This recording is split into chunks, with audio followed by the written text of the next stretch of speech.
I'm Jasmine Anderson. Was your information stolen? There's been a network data breach containing Northwell Health patient info. Long Island's largest healthcare system says an unauthorized party breached a vendor's computer network.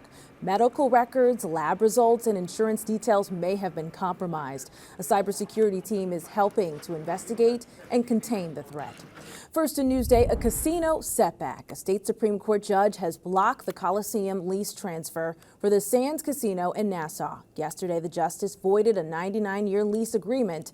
It would have allowed the Las Vegas Sands to develop a $4 billion casino project on the property. Hofstra University sued Nassau in April, saying the county planning commission violated the state's open meetings law. No word on what impact the court's decision will have on the plan. A jail visit from the suspected Gilgo killer's ex-wife. It's a story you saw first in Newsday. An attorney confirms Asa Ellerup visited Rex Heuermann at the Suffolk County Jail in Riverhead on Wednesday. She filed for divorce from Heuermann 6 days after his July arrest. Read the latest on the Gilgo killings investigation on Newsday.com. Click Get More below the Newsday TV video box. An alleged porch pirate will face a judge today in Nassau. Police say Frank Merlot of Wantagh stole a package from the home of a 72-year-old Baldwin man. Merlot was arrested yesterday. An emotional meeting. The family of a fallen firefighter from Long Island heard his heart beating again last night. Virginia Huey reports. Billy Moon loved being a firefighter, a 21-year veteran of the FDNY and longtime ISLIP volunteer. The 47-year-old husband and father of two died after a training accident last December, but his legacy of service lives on. It's the best part of my body that exists today. Just ask Richard Grell of Suffern. The 63-year-old nearly died after suffering his third heart attack, but he's alive today because Billy's donated heart is beating inside of him. We were told it was a perfect heart. And it really is. It's still perfect. They'll take good care of it. Grell wanted to thank the Moon family in person. They met for the first time today, each member of the fallen firefighter's family taking turns to listen to Billy's heart. Billy's son Colin said the sound of his father's heart brought back good memories. I would take naps right next to my dad, and it feels like I was right next to him because when I was doing it, I would hear his heartbeat. Billy's wife, Christina, says her late husband was adamant about being an organ donor. His lungs and kidneys saved 4 other lives, including 2 fellow firefighters. It's a legacy I think that he would be very proud of. Christina says the pain of losing Billy is deep, but the hope that comes with saving 5 lives, including Grell's, has helped her cope with a monumental loss. He was a monumentous person, and to know that he's a forever hero to someone else is really important. A hero firefighter saving lives even in death. In Long Island City, I'm Virginia Huey for Newsday TV.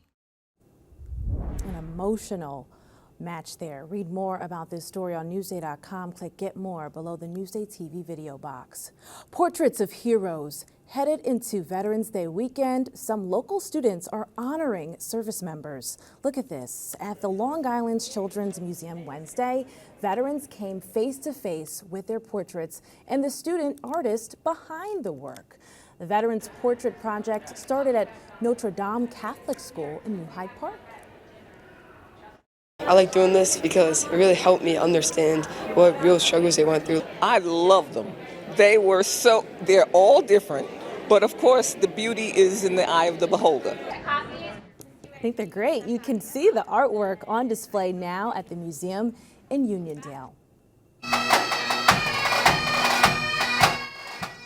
Centennial celebrations last night. American Legion Post 944 of Kings Park marked its 100th birthday.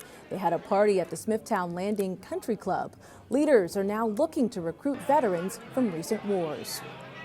We're looking to make a push for younger members.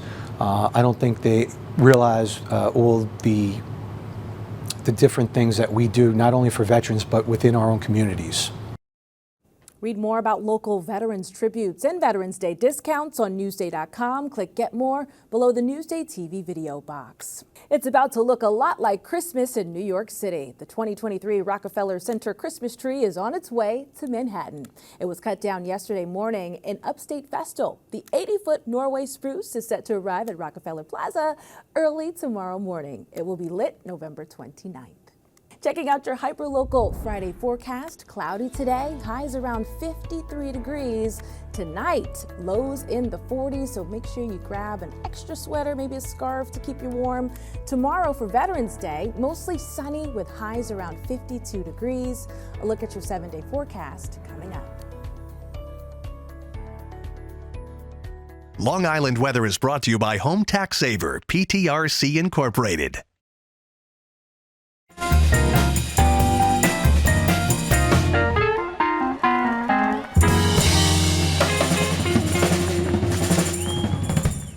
Hey everyone, happy holidays. I'm Rafer Guzman, film critic for Newsday. Let's take a look at 4 big movies coming this holiday season. They are Napoleon, Aquaman and the Lost Kingdom, The Color Purple, and The Hunger Games, The Ballad of Songbirds and Snakes. The Hunger Games are to punish the districts. Those tributes don't have a choice. Your role is to turn these children into spectacles, not survivors. This is a prequel set 64 years before The Hunger Games. Tom Blythe plays a young Coriolanus Snow, and Rachel Ziegler from West Side Story is a poor girl he takes under his wing. You won't see Jennifer Lawrence, but Francis Lawrence is back to direct. The Ballad of Songbirds and Snakes is in theaters November 17th. Next up is the historical drama Napoleon. I must warn you, I will not lead a second in command. I will win by fire. I am destined for greatness. Joaquin Phoenix plays the French general who became emperor in the 19th century. Vanessa Kirby from Mission Impossible plays his Empress Josephine. The director is Ridley Scott of Blade Runner. Napoleon invades theaters November 22nd. Jason Momoa is back in Aquaman and the Lost Kingdom. I finally got a job. I'm the king of Atlantis. 500 million people from every known species in the sea call this place home. But that doesn't mean they all like me. I'm gonna kill Aquaman and destroy everything he owns. Also back are Patrick Wilson, Yahya Abdul-Mateen II, and Amber Heard. The first film was a $1 billion hit for Warner DC in 2018. This sequel comes out Christmas Day. The Color Purple returns to the screen. You seem like trouble. I come here out of respect. But if there ain't none to get, that sure ain't none to give. This time it's a musical based on the Broadway production. Taraji P. Henson plays Shug Avery. The cast also includes Halle Bailey and the singer Her. The director is Blitz Bazawule, a former rapper from Ghana. The Color Purple is out on Christmas Day. Now, the box office is up 25% over last year, but it's still down 20% compared to pre-pandemic levels. That means Hollywood can't afford any turkeys this year. You can read more about these movies and check out my reviews on Newsday.com. Just click Get More below the Newsday TV video box.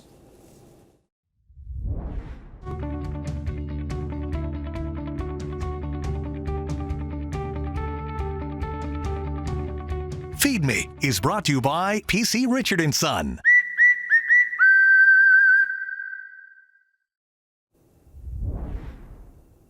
Diwali celebrations are underway across the island, and today we are looking at some traditional foods associated with the Festival of Lights. Scott Vogel has today's Feed Me TV.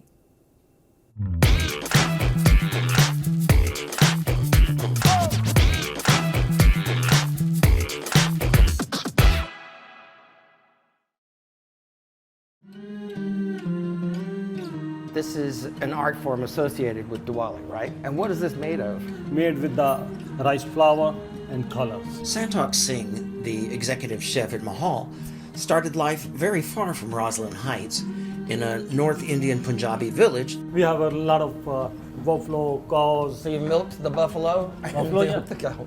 Yeah. Yeah, but is it like like this, or is Yeah. it like? The youngest of 6 children. My uncle, auntie, their kids, and my grandfather, grandma live in one house.